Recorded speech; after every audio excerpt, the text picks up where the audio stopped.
9:39 y como lo habíamos anunciado, ya se encuentra con nosotros en Noticias 7 la asambleísta Natalie Arias para hablar precisamente sobre lo que ocurrió el día de ayer. El Ejecutivo entregó este proyecto de reforma constitucional. Muy buenos días, asambleísta, muchas gracias por su presencia el día de hoy aquí. Cuéntanos un poco cómo cree que va a ir este proceso, este trámite con este proyecto. Muy buenos días, Andrea Lautada, un gusto poder acompañarlos en el noticiero. Efectivamente, el día de ayer se cumplió ya una nueva etapa de este propósito que se tiene de generar mayor institucionalidad en el país.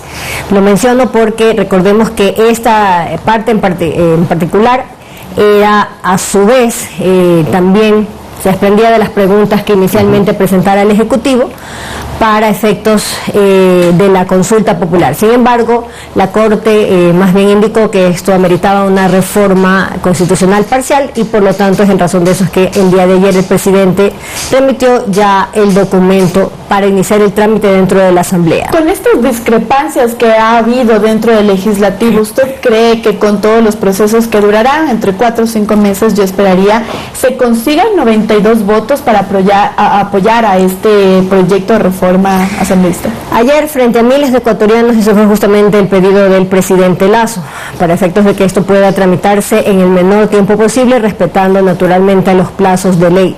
Ahora lo que va a suceder es que al recibirla el presidente la remita a la Corte Constitucional y de hecho ya una vez que la Corte se pronuncie, que en realidad pues para eso no se requiere mayor plazo, inmediatamente pasa al Consejo de la Administración Legislativa e inicia el trámite. Una ventaja importante en este caso es que nosotros ya contamos en este momento con una comisión ocasional efectivamente pues para las reformas constitucionales que de hecho ya se va a ir, había dicho ayer el presidente. Entonces el trámite con todo esto, porque falta lo de la Corte, ¿cree usted que comienza en enero? Creo que es incluso probable que pueda iniciar ya en los últimos días de este mes. Es importante, es una única pregunta, un único artículo, ya había sido analizado para efectos de definir cuál era el mecanismo por parte de la Corte, entonces lo veo posible. Ojalá podamos también insistir por ese lado, porque naturalmente al ser la Corte Constitucional maneja también sus propios plazos. ¿Cuál es el sentimiento de la Asamblea frente a este proyecto? Porque sí estamos viviendo temas graves en cuanto a la inseguridad, es el tema político, ya lo hemos mencionado, los 92 votos, pero consideran que podría sí haber un consenso por ser algo específico como esto. Sí, creo que es un escenario favorable. De hecho, pues no todos son malas noticias cuando se trata de la Asamblea Nacional. Tenemos, mientras vamos pasando el traspié del Consejo de Participación Ciudadana y Control Social, al mismo tiempo, ayer también pues se aprobó el informe para primer debate de la ley urgente de transformación digital. Entonces, estos son buenas noticias, digamos, ¿no? Es un escenario menos agresivo de lo que podría preverse cuando se trata de estos temas de seguridad. Antes de pasar a estos proyectos de ley que también le vamos a preguntar más adelante, el día de ayer conversábamos con el jefe de la bancada del Partido Social Cristiano y ellos lo que decían es que si bien apoyarían el proyecto de reforma a la Constitución que presentó el día de ayer el presidente, tienen pues el cuestionamiento de qué va a ocurrir con las fronteras y la seguridad que prestan ahora mismo los militares y que temen que eso se podría dejar también en el vacío, digamos que no haya respaldo de Fuerzas Armadas ahí porque estarían preocupados en otras acciones. ¿Qué opinan ustedes respecto de aquello? Escuché esas declaraciones, pero aquí es importante que rescatemos una de las expresiones claves dentro del planteamiento del presidente y es el carácter complementario en este caso. La palabra complementariedad es la que está incluida dentro del documento. ¿Y por qué? Porque ambas instituciones no pierden su naturaleza, en este caso con esta reforma constitucional. La Policía Nacional sigue teniendo como principal responsabilidad la seguridad interna y naturalmente también las Fuerzas Armadas la seguridad en frontera.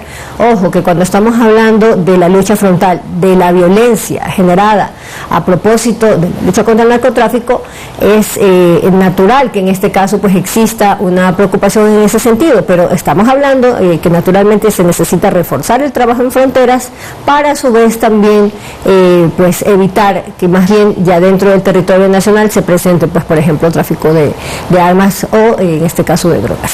Cambiemos ligeramente de tema, usted ya lo ha mencionado, hay una pugna, lo llamo yo, entre el Consejo de Participación Ciudadana y la Asamblea Nacional. Ayer, mediante la resolución del juez de la Concordia, Ángel Lindao, les toca presentar disculpas a los 4 consejeros destituidos por ustedes en juicio político. Advertimos sobre este tema desde el inicio, una vez que salió de la Comisión de Fiscalización este punto.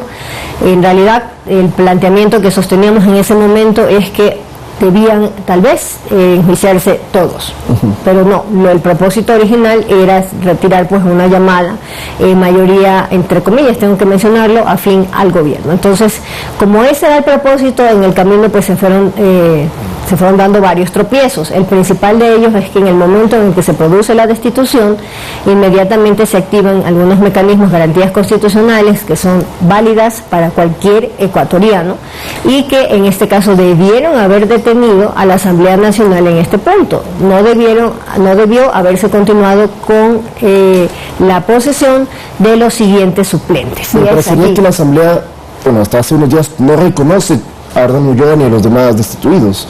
En este momento, ¿ya les toca o qué es lo que se cocina dentro del legislativo?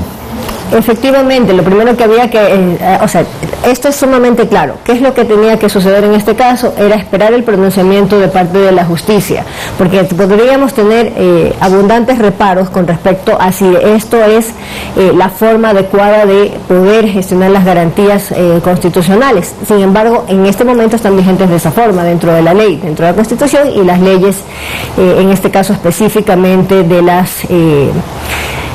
ley de garantías jurisdiccionales y control constitucional. Entonces, esta es la parte que realmente había que esperar, estas 2 semanas en las que se procedió. Pero no ¿qué una, hay sino de 3. de los asambleístas que dicen que esto en cambio es una intromisión de la justicia al poder legislativo?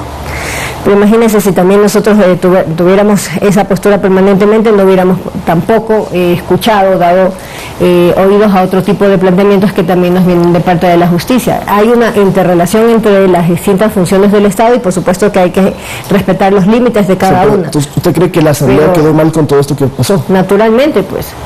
Y de hecho, pues nosotros fuimos sumamente críticos en su momento, no participamos del juicio político y de la misma, no prestamos nuestros votos para esa destitución y de la misma forma también, por supuesto, pues nos retiramos, mejor dicho, de las sesiones en las que se procedió a la principalización. Y ahora en adelante, entonces, ¿qué tendrá que ocurrir, asambleísta, incluso con el superintendente de bancos, que entiendo que está pendiente de posesionarlo dentro de la Asamblea Nacional?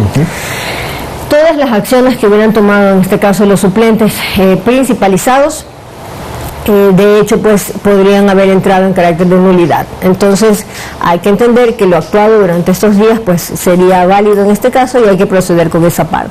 Esa parte que rechazaba la Asamblea Nacional o quienes la dirigen en este momento tendrá que tomar pues ahora, ya súper rápido, asambleísta. Virgilio Saquicela dice que la Asamblea no tiene de qué reivindicarse pese a lo que le ha dicho el presidente. ¿Usted considera que sí hay que reivindicarse desde el lado del legislativo? Creo que es importante que nosotros, los 137, asumamos, estimado Lautaro, que en realidad no tenemos en este momento la confianza ciudadana. Y si no hacemos esa autocrítica, ese ejercicio de entender por qué la ciudadanía no confía en aquellos ecuatorianos que escogió para representarlos hace apenas año y medio, entonces allí hay un cuestionamiento que tiene que ser realizado. Muy bien, por honor al tiempo tenemos que irnos a una pausa. Muchísimas gracias, asambleísta, nuevamente por su presencia hablando de los temas legislativos. Con esto nosotros, amigos, nos vamos a una pausa, pero quédese porque regresamos con más.